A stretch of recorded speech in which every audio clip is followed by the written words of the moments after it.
killer. Dr. Barstow did not look friendly. I hope you have an explanation for what happened today, Meg. She studied the carpet. I lost my cool.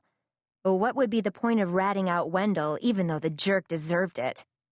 The flag is the symbol of our country, the principal said sternly. It must never be allowed to touch the ground. Wait a minute. I nearly took Wendell's head off, and all Dr. Barstow cares about is the flag?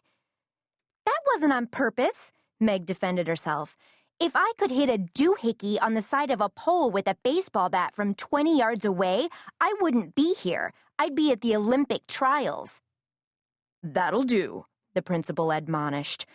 I'd think that somebody from your family would take special care to be respectful of the flag.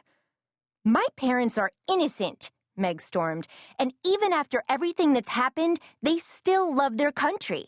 If that's not patriotism, what is?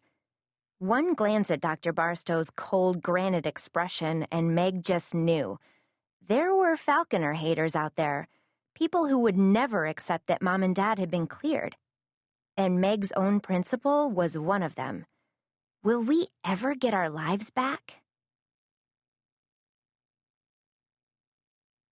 With great concentration, Aiden Falconer formed the coarse yarn into 3 rings and began to loop the free end through them.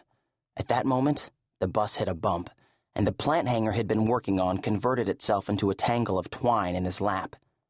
Macrame, he thought in disgust. It was impossible to do macrame in a moving vehicle. The only reason he was in this stupid class was because he'd started school late. Macrame had been the only elective still open. Last year, his elective had been Enriched Science Independent Study. He and Richie Pembleton had been building a Foucault pendulum for the science fair. It had only been half finished when the Falconer family nightmare had whisked him away. Even working alone, Richie had managed to place 3rd at district. If Aiden had been there, Richie was sure they would have won. Aiden craned his neck to look at his one-time best friend a few rows back, hidden beneath the Greenville Cubs baseball cap the boy never took off. It was not the science fair that bothered Richie. It was the Aiden Falconer who had returned from his ordeal. Experienced, hardened, bitter.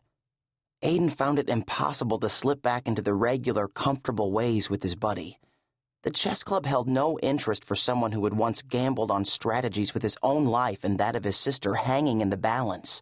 The old shared jokes weren't funny anymore. Nothing's funny anymore.